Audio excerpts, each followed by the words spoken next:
We're going to talk about 3 projects. In the back here, we had a huge tree come down on the shed. We used the grapple to take it off, and coming into the yard, we kind of tore things up. So I'm actually going to use this grapple like you would a rotary tiller. I mean, you can shape, you can level, you can grade, you can have a seed bed actually ready to go with the grapple, where most people would think tiller, Harley rake, soil conditioner, which those are all great tools, but this is a very functional piece where you can use it for that. And additionally, it's a very awesome attachment for doing food plots, or if you want to go in and create small little plots, 1/4 acre, 1/2 acre, 3/4 acre, so forth. You can use the grapple for knocking over trees, getting the stumps out, and then you can root rake everything. But we're going to show you today how to effectively use this thing almost like a rotary tiller, a plow, or a disc behind a tractor. Because you can back rake with it, where say your hand is the grapple, and pull material and debris away, and that works great. But we're gonna actually have it about 3/4 of the way closed, where the bottom tines are acting as a guide, and it's sifting and refraining and basically leveling the soil at the same time, because that's a huge tool where you go to a job site, you make a mess, and you can clean up everything with this grapple. So we're going to show you a few different facets. We're going to use it on a driveway where you got class 5 gravel. It's hard, it's compact, it's summer, it's dry, and you can use it for grading driveways super effectively. But some of the things on this grapple too that you can do with, most grapples have long tines where they're on the bottom, and if you had a tree down on a yard, you got to get them tines underneath it to grab it. Well, in the meantime, you're doing property damage, where you can come over the top of this tree, grab it, no property damage, and so it's a very versatile tool. So on the top side of this grapple, we utilize 1/2 inch grade 100 plate, so it's a very, very high strength steel. This is not inexpensive steel like grade 36 or which is a soft alloy. Grade 100 is very expensive, and it has a minimum bending point at 100,000 pounds of pressure. But we got flat bar in here that basically just adds strength to all the tines here, keeps them in place. This is 3x3 tubing. The tines are 1/2 inch grade 100. The tines on the bottom are 1/2 inch grade 100. This is a 6x6 steel box tubing mainframe.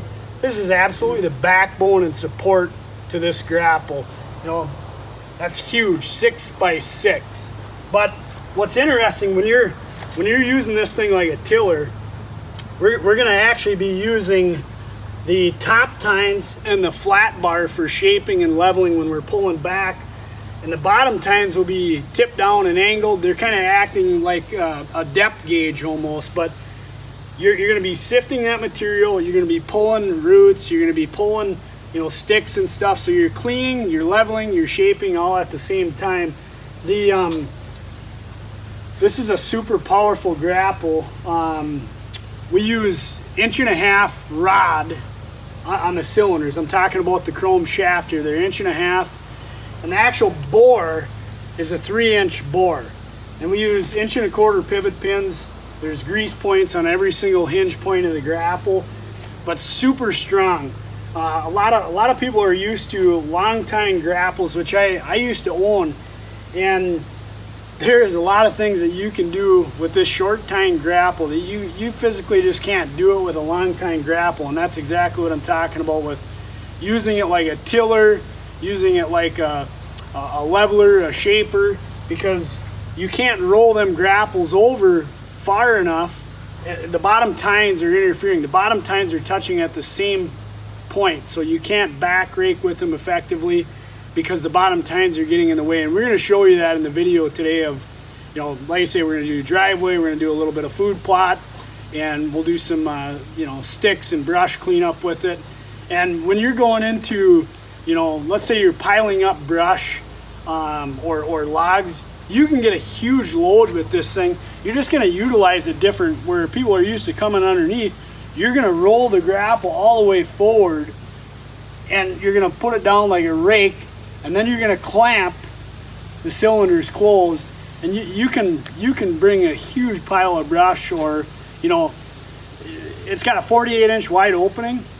So I mean, if your machine physically can lift the log, the grapple has enough power in the cylinders to be able to handle it. And one thing, like arborists and guys in the tree business, that's huge is most of the time they're loading trucks out, or dump trailers.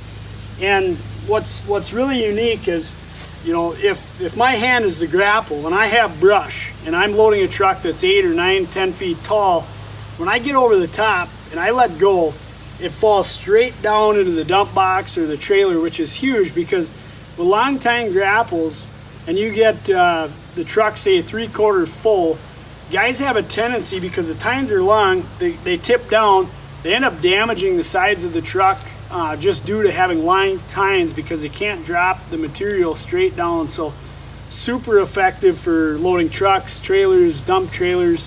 Guys, one thing that's often overlooked on grapples or any attachment going on the front is, literally getting in and out of the cab of this thing is so easy. We have extension put in here with serrated side plates, so it's super easy to get into. It's safe. You still got to use your head, but most grapples, this plate is way up here, and you got this much area to step on. Whether you're 30 or 70 years old, steel's not very forgiving. So I absolutely love getting in and out of the cab with this grapple. That's a byproduct of why we actually did it. The biggest thing with grapples on a lot of machines today is the hydraulic couplers come very far forward, especially on the new M series Bobcats out there.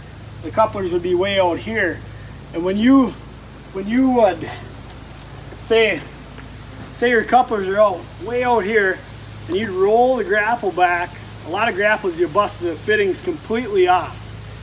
And the fittings on these machines are not inexpensive. It's probably a couple $100 to replace them.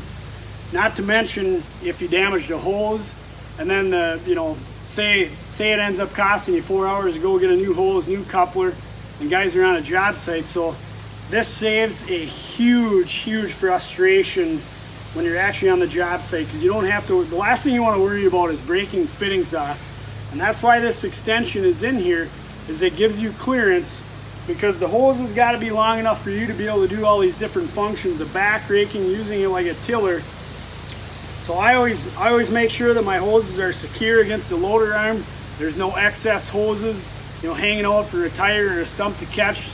That is a huge value. Just take a minute and make sure that they're secure to your loader, so that they don't get caught between an attach plate or anything that way. But this extension sure makes it nice for climbing in and out.